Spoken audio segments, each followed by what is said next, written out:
So as I live abundantly, I am without fear, despair, negative thinking.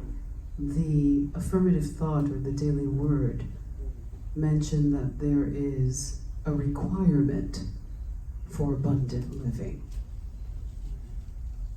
So we don't just have access to abundant living without giving up something or acquiring something.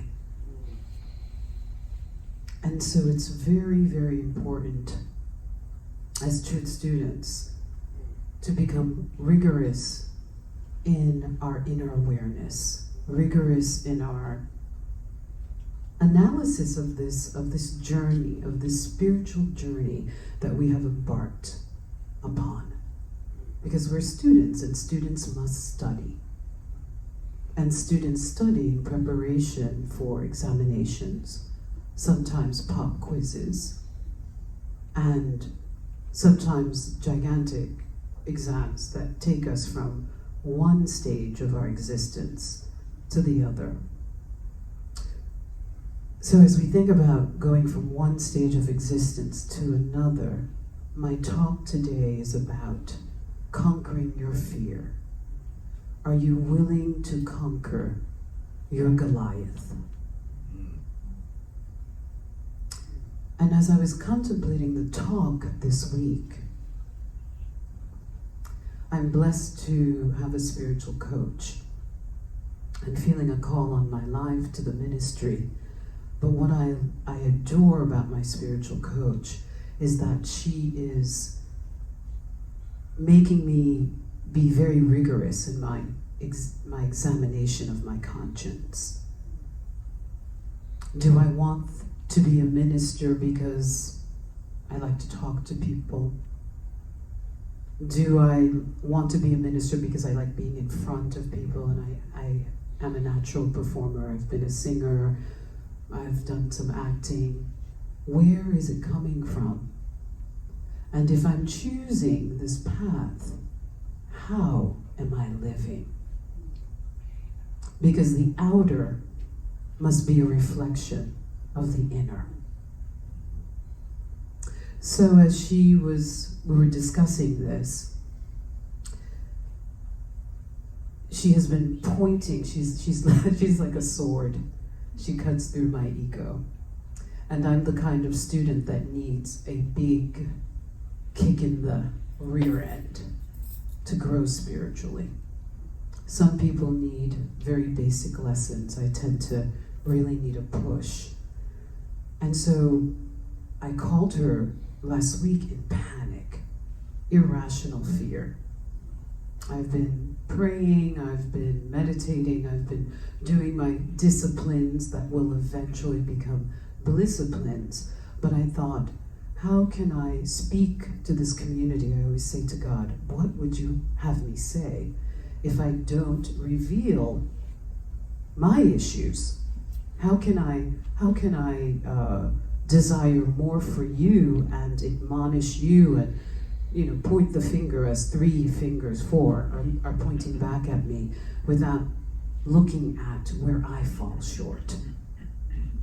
So in the last few weeks, fear. So I'm facing a Goliath. Things are changing in my neighborhood. I may be moving. I'm definitely safe and okay for now, but the future, what will be, is my Goliath. And as I was thinking about that fear, and I went into meditation, and Spirit said, you are all, including you, going to study and listen to the story of David and Goliath from a metaphysical point of view. So I want to begin with a quote from Charles Fillmore, because he's our founding father. And Myrtle is our founding mother.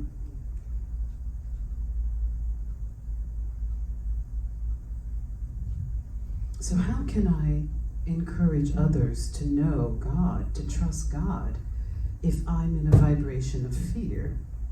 and coming from a consciousness of doubt, fear, and worry, listening to the world, taking in the world. I recently read, a few years ago, I attended Cambridge Carnival.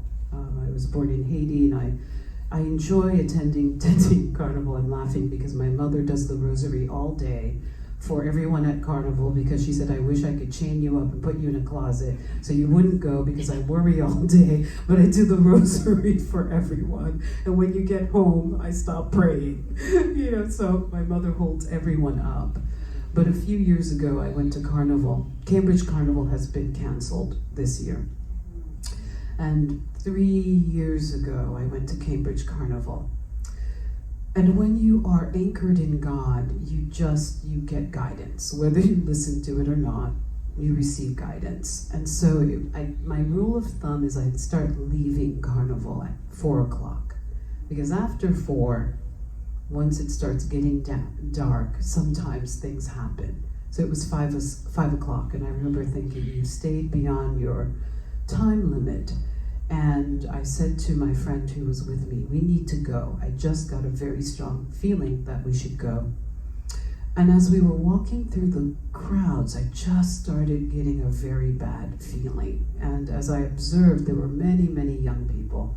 I would say 12-year-olds to 20-year-olds or 18-year-olds. And what was fascinating was that they were not supervised. And I know that you're old enough to, but I just remember in large events like that, there'd be an older cousin, or there'd be a parent, or there'd be an aunt, or there'd be somebody.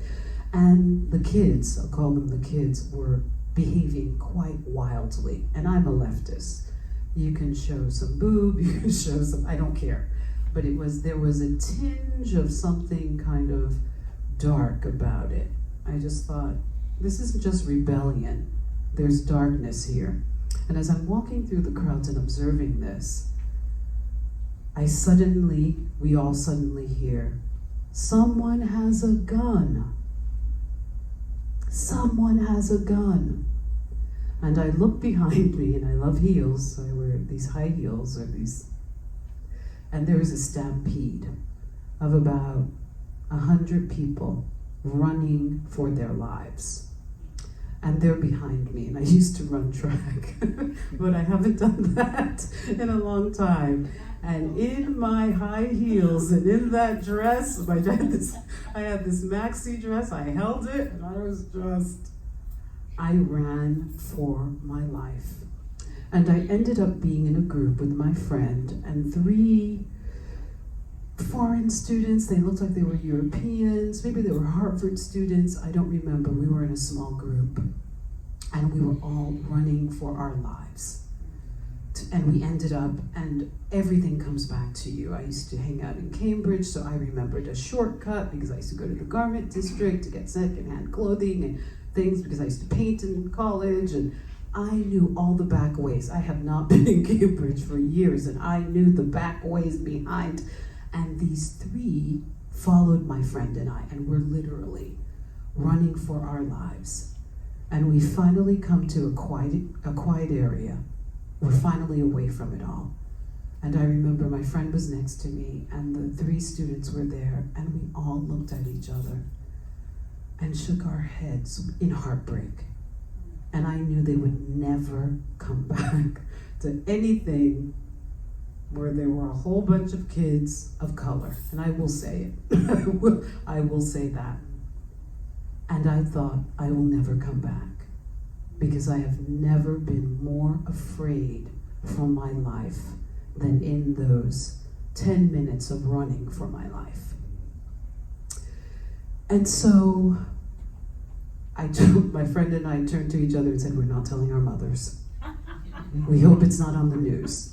We hope that the shooting, so we checked the news, Twitter, and all of that, nothing, because I guess the person may have been apprehended, maybe it was a joke, who knows, but there was nothing in the news. So my mother's like, I'm so glad you're home, I've been praying all day for Carnival, but Cambridge is better, and I'm like, oh, it was great, Mom, it was fine, and I thought, I'm not going back to that. And then I thought, am I just being fearful? Is this just fear? And so I think we live in a time, all of this to say, and I will get to my subject, We live in a time of lots of fear. And as spiritual beings having a human experience, and as people who walk the path and who try to live by these principles, you get sensitive. You're quite open when you're a spiritual person. So it's very easy to absorb this darkness. Literally, if you could see an image of the planet, there are exclamation points above it. People are like, the whole planet. Mother Earth, places where there are political unrest. Here in the Western world, everyone is. So how do we deal with the fear? And as I contemplated, and when I got back from Carnival, I thought, am I just being negative by not going? And then fear is kind of invading our psyches, our hearts, and our minds. But we must anchor ourselves in truth. That's the only way to live. That is the only way to live. And some people call it the end times, and it's not the end times, but it's the transformative times. What are we going to choose? It can be the end of the old and the beginning of the new if we so choose. And Charles Fillmore in Facing Fear says, "The wise soul who discerned and put into the truth there is but one presence and power in the universe, God the good, omnipotent, sent out by his word a great blessing upon the race. When a person sees that he brings upon himself good or ill according to his thought, he sometimes allows himself to become fearful of the power of evil. Early in his spiritual progress, he should establish himself firmly in the understanding of the total unreality of evil. Dominion over all that is called evil comes not by considering it a great power that we overcome by mighty conflict, but by robbing it of its seeming power by our understanding of the allness of spirit. Ye shall know the truth, and the truth shall make you free." And just a little bit from Ernest Holmes' The Science of Mind. Fear is a belief in limitation, a denial that the divine is the center and the source of all good. We must do all in our power to overcome it. Perfect love casts out fear. That is, confidence overcomes depression or doubt. Mental depression can produce physical and financial depression. The psychology of economic cycles proves this. In the midst of plenty, humanity lives in want because of fear. To overcome fear is the greatest adventure of the mind of man. To overcome fear is the greatest adventure to the mind of man. Are we up for the adventure? We say so by our coming here, and as Reverend Carlos always says, you could be anywhere else.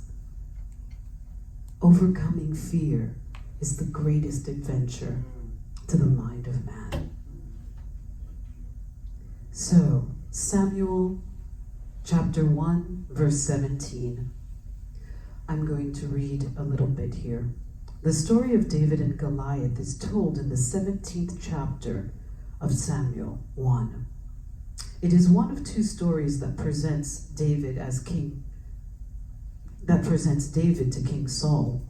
The first story you're mostly not familiar with. It tells of David playing the harp to soothe the weary mind of Saul. The second story about David, the giant killer, begins with the Israelites and Philistines confronting each other in a large battle. So David was one of the many sons of a man called Jesse. And David was the youngest and the smallest of all the sons. He was a shepherd boy, and he spent his time caring for the flock, because the flock, the sheep that his father owned, were the wealth of the family. So at that time, it wasn't leisure, it was work. He was protecting his family's wealth. And as he walked through all of the meadows and as he spent time in nature, he had to face lions and bears. Lions represent egoic power, and bears metaphysically represent illusions. So David was conquering his egoic power, the power that the ego thinks it has over us, its dominance, and the illusions of poverty, scarcity, fear, dis-ease, and any of the things that trouble us as humans. And as he was caring for this flock, he was also communing in nature, and nature represents God, the magnificence, the majesty, the awesomeness of God. And as he communed in nature, conquering his inner demons, because this story of David represents ourself and what we must conquer in order to be in conscious oneness with the One, with God, because it's a choice. So as he conquered his egoic dominion and the ego's dominion over him and illusions, he came into oneness. And the name David means beloved, the beloved of God. So we are David. We are the beloved of God, if we so choose. If we choose to conquer our egoic demons, trials and tribulations, negative thinking, catastrophizing, fear and darkness. And as we give up the illusion that we are in separation from the one who forever is, we become the beloved of God. Yes, this is my beloved, in whom I see all good. God knows that we are already perfect, whole, complete. We are the lights of God, but we must choose the one power and the one presence. So David had come into communion and awakening with God. His father decides to send him to bring lunch and food to his brothers who are at the battlefield. And as he approaches the battlefield, he sees that the Philistine army has sent out their greatest warrior. And the Bible says that Goliath was about 9 feet tall. He was a man that was 9 feet tall, and what was so daunting about him was his armor. I guess he was a vicious warrior. His sword, his mantle, his armor was very, scary. They were intimidated by this. But what was most volatile about Goliath were his words. He had a really debased, horrific way of speaking to people. And as these warriors and the army, the Israelites' army, was a strong army. Saul's army had won many, many battles. So these are strong soldiers. They were frightened to their core. And not a man. So the Philistines said, okay, we're going to challenge you. We're going to send our best guy, and you send your best guy. But no one was stepping forth. So as David is approaching this army, he hears Goliath telling off the people of Israel, the armies of Israel. And he says to himself, how dare he curse the army of God? So as David had awakened in consciousness, realizing his oneness, as we awaken to who we are, we're like, how dare the biggest demon, the most horrific warrior, debase me? So we start looking at our thoughts in consciousness and going, how dare you? You're not real. I know I can vanquish you. I know I can conquer you because I walk with the mantle of the Most High. I'm in the army of God. There's nothing you can say, person, place, thing, experience, the bank account, the diagnoses, the changing economy, the person who so-called abandoned you and left you. There is nothing that you can say that can conquer the reality that I am God's child. I am the beloved of the Most High. And as he was hearing Goliath telling off all of these soldiers and no one willing to challenge Goliath, he approached his brothers and he said, I'm going to do it. The Lord of hosts will help me conquer this man. So David knew that not of himself could he do anything. He knew that through oneness with the Most High God, he could conquer, he could vanquish this giant. That the Lord of hosts, God within me, the one power, the one presence in this universe that is never an absence, will conquer whatever we are going through, will dissolve that fear, will kill the giant. And Goliath represents negative thinking, worldly powers. So we think that the dis-ease has power over us. We think that the bank account represents us, or the job loss, or the person who's abandoned us, or whatever challenge we are facing. We think that it is all powerful. It is armored, it's shining, it's glistening, the muscle has veins are showing, it's 9 feet tall, it's a giant, and yet it has no power when it's faced with the Lord of hosts. So, he tells his brothers that he is going to annihilate Goliath and that God will help him do it. Everyone begins to laugh. He becomes the laughing stock of the army. So he's so insistent, though, that he wants to see Saul, King Saul. And he had played beautiful music for Saul. So Saul had a bit of a soft spot for this young man. So they take him to Saul, and Saul is like, this is impossible. We're going to lose. This young man is joking. He's very sweet and kind, but this isn't going to work. And David is so insistent that he convinced Saul. So against his general's agreement and soldiers and all of that, Saul becomes moved. Saul becomes moved by David's declaration of knowing that God will help him vanquish Goliath. And so he attempts to put his armor, his kingly armor, on David. So once again, the world's armor. So I'm going to do this to deal with that. I'm going to listen to these doctors and do this and hopefully deal with that. So Saul is represents the righteous, worldly advice, that good advice that we get, that's helpful, that helps us to progress. This is what you need to do, but we put power in it. So here's the loan officer who's telling me I need that, but we think that that bank and the loan officer are divine power. We make it a god.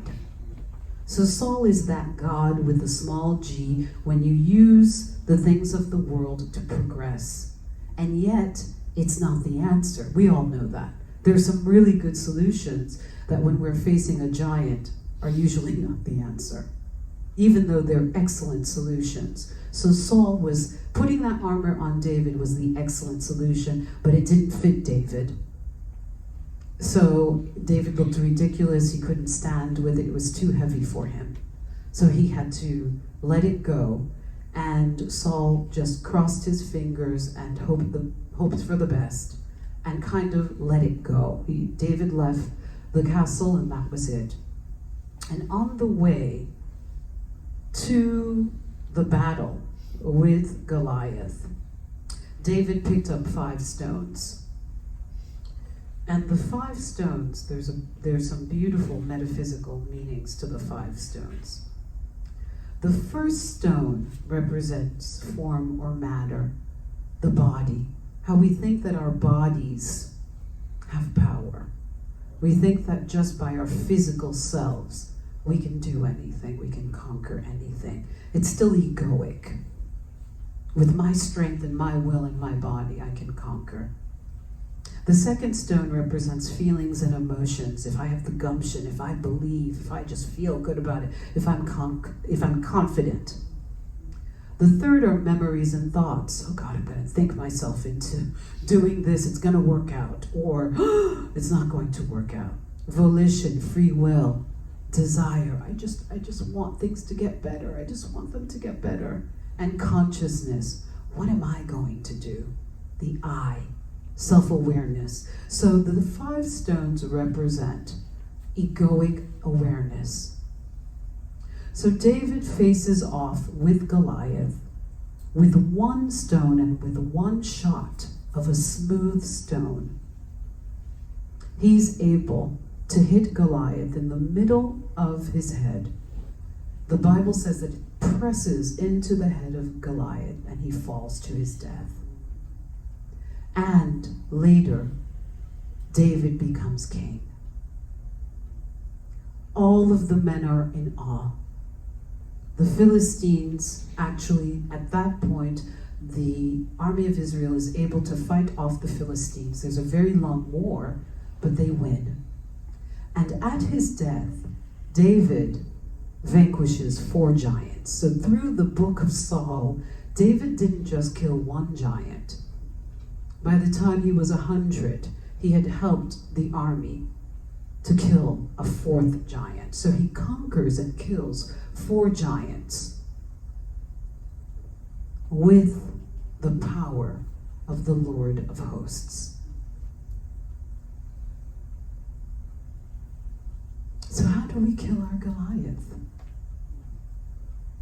How do we kill that which is looming large, overwhelming us, that we feel could destroy us? We must come to a deeper knowing of God. David took time out to fill himself up with God. The journey was internal. David and Goliath, Saul, the armies, they're not real. They symbolize our soul's journey to awakening, to spiritual conquest and dominion. What are you being called to have dominion over in your life? In 2003, my mother had a stroke, and by God's grace, the way Spirit works, she was taken to Mass General. She had had her stroke, but hadn't realized she had a stroke and was still driving around and doing things. Of course, she couldn't. She drove on the wrong side of the road. By God's grace, she didn't get hit. It was a miracle. She was a pastoral minister at a Catholic church, very active in her community. She walked into the rectory. The priest at the time, his name escapes me right now, but thank God for him, said, "Immacula, we're going to the hospital. I'm calling your daughter." So I knew when I received his call, and just by the tone of his voice, that it was bad. And my mother had suffered a stroke, and they still don't know how. For 4 days, she did everything. But she said to me she would hold things in her left hand and drop everything. There were like broken glasses, broken plates all over. And she would say, "What's wrong with my hand?" You know, there's humor and suffering in all of it. And so that weekend, there was a world-renowned Swiss stroke specialist that specialized in studying women and strokes. And so my mother reverted into her to her native language, Haitian Creole and French, with everything happening. English kind of disappeared. Fluent in French, could communicate with my mother, and oversaw her case. God. So with that blessing, that was October of 2002. On January 1st of 2003, our house burned to the ground. I was traveling in California, and when my mother was released from the hospital, they had said to me, the neurologist, "Your mother is going to not seem like herself. She may make comments and things that her brain is readjusting. Don't be surprised." So my mother has an amazing ear. She can hear everything. You know, I'd walk in late at night. Where have you been? She could hear everything. So I thought it was my mother's brain adjusting, but my mother heard the electrical fire in the walls. My mother would say to us, it was Christmas time, we had 2 cats and a beautiful Christmas tree. Can't you hear this in the wall? And I thought, Mommy's kind of crazy right now because of the stroke, oh my God. And I would say, no, Mom. And she's like, can't you hear it? I hear it behind me. It's like, she was right. The fire had been burning for days. Later, when the house exploded, the firemen said this was an electrical fire that probably had been going on forever. My mother had been hearing it. I thought she was out of her mind and healing from the stroke. So I went away, and by God's grace, my sister, who is less organized than me, forgot to give my mother her medication that evening, so my mother didn't sleep. And it was New Year's Eve. Was it the first? It was the 1st of January, so it was that night. And so my mother went to bed, and we have 2 cats. We had 2 cats, thank God. Couscous was brilliant, like a human being incarnated in a cat. Jumped on my mother's chest in bed nonstop because the foyer area, the ceiling was on fire. The whole ceiling of the house was on fire. Woke my mother up, and if my mother had gotten her sleeping medication and all the medication as a former stroke patient, she and my sister would have perished in this fire. Because my mother got up, the cats disappeared, ran to my sister's room, our bedroom, and tried waking my sister. We sleep like logs. And finally it was like, the house is on fire. They got out barefoot in their pajamas. Everything got destroyed. So in 2003, that was my Goliath. My mother's recovering from a stroke. Our house is burnt down. I'm walking around at work. It's human nature when things like that happen, when bad things happen, other people get scared. People who are not spiritually anchored kind of avoid you. They don't want to, but they're like, your mother had a stroke and now your house burnt down, I'm so sorry. They start avoiding you. So people are avoiding me. My family has rallied for my mother, but it's human nature to be avoidant around the bad luck. So even though we say we believe in God, we say that we are truth students, we say that there is one power and one presence, we also have superstitions. And Caribbean, Haitian people are very superstitious. So as much as they wanted to help, everybody was like, X marks those people, we love you, but... So I felt very alone. Very, very alone in this despair. My mother is living with my aunt. My aunt doesn't really like her younger sister that much. Having watched this since I was 5, it's not my mother's fault. It's really, she just doesn't like her. So that's going on. And I remember I was attending Unity Longwood. I'm facing this Goliath. I don't know what to do. My mother needs housing. She's grieving with that loss. Her health. It just, everything, it felt like everything that could go wrong had gone wrong. I attended Unity and I found a book called God Will See You Through. And there was an affirmation in this book. And since I had to be strong for my mother, the only place I went to cry was my car.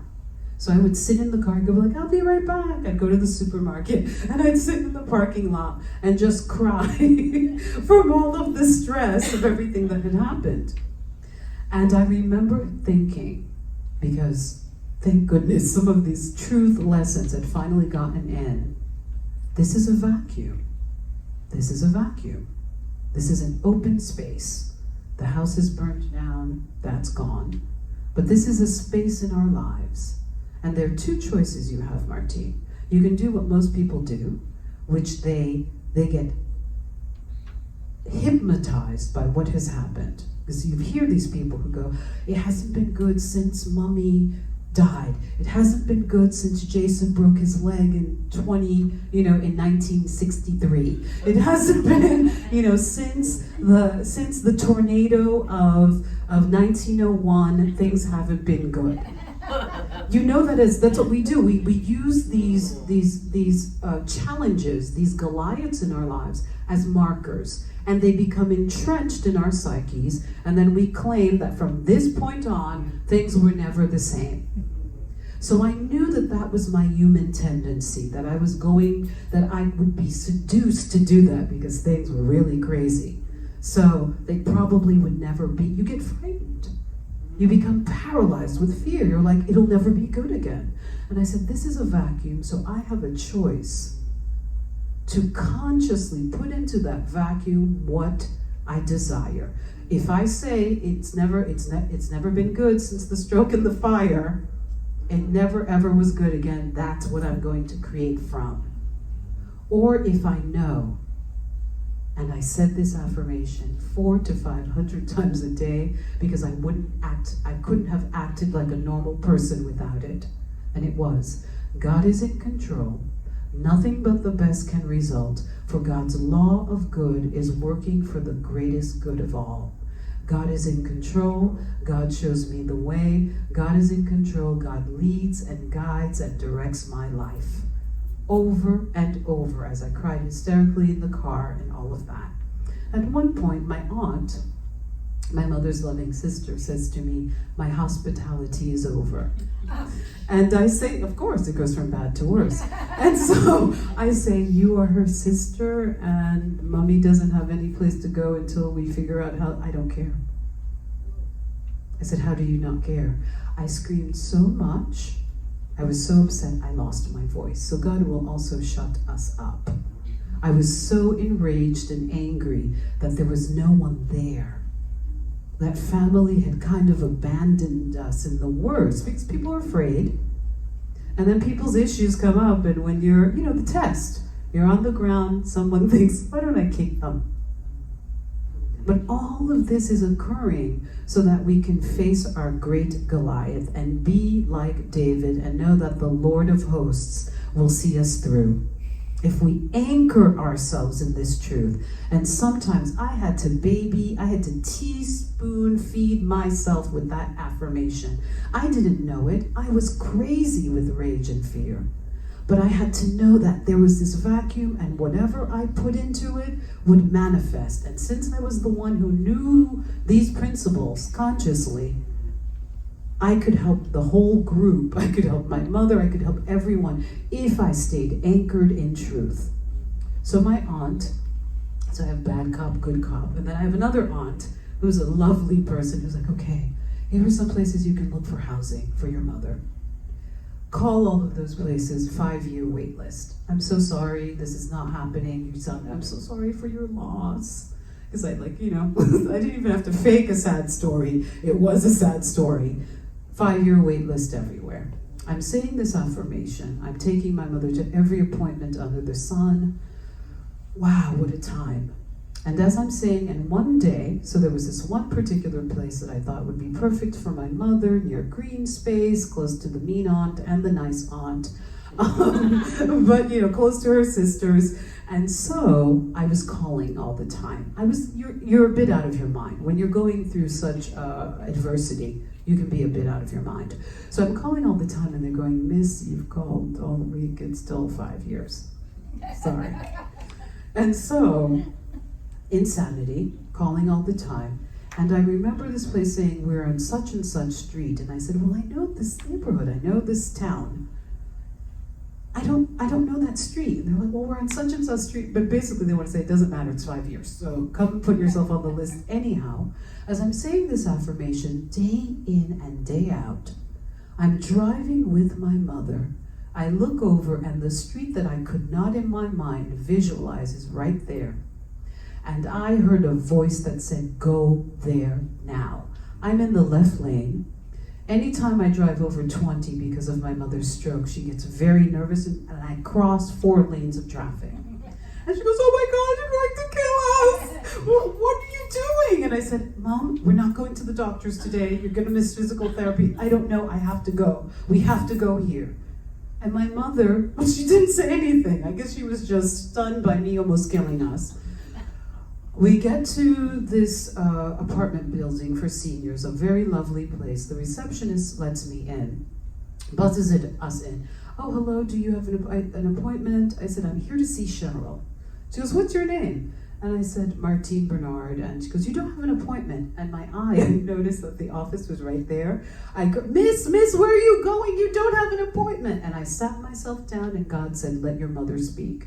My mother has this beautiful, sing-songy little French Haitian accent.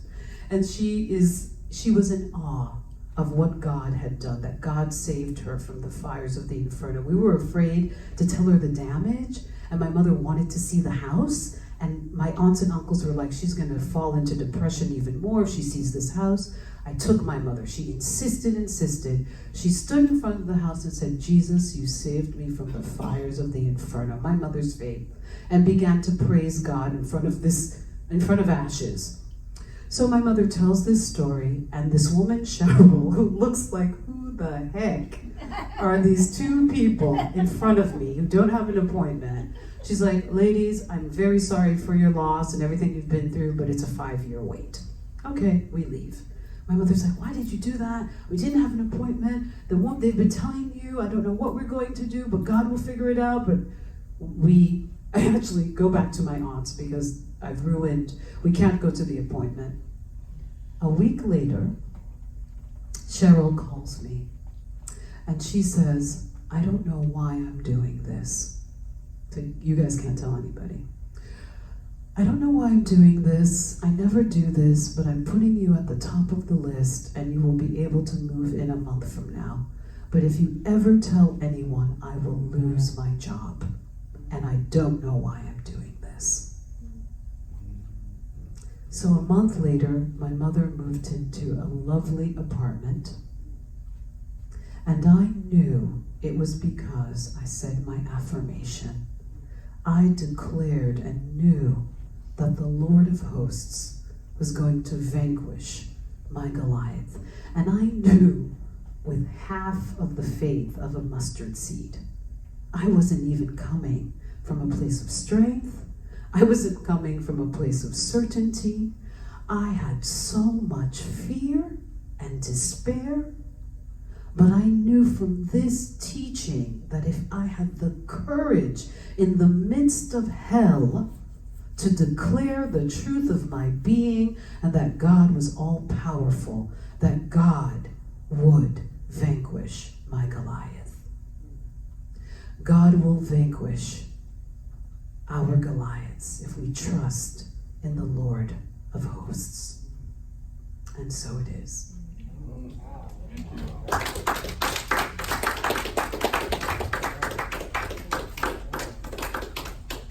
Wow.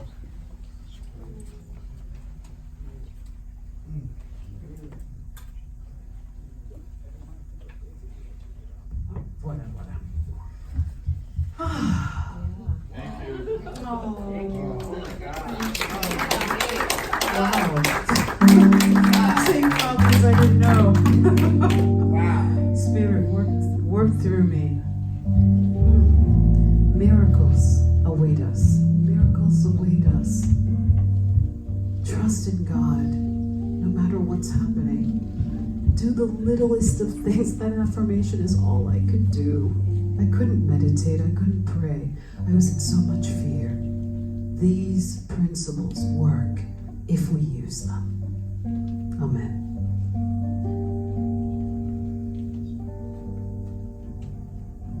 Birds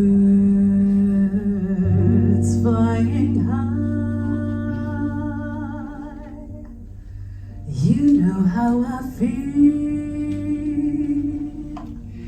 Sun in the sky, you know how I feel. Breeze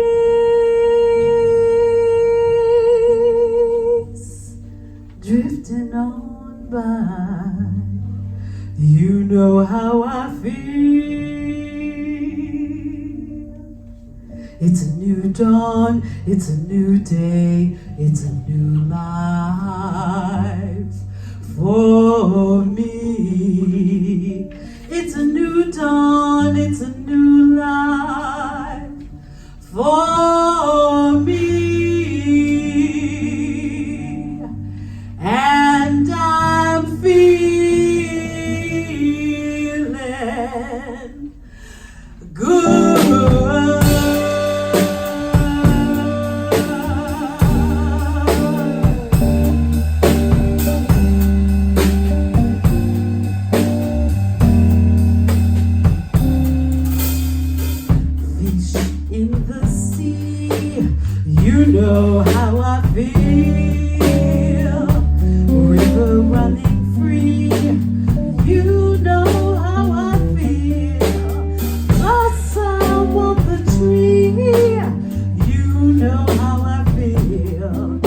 sun to dawn.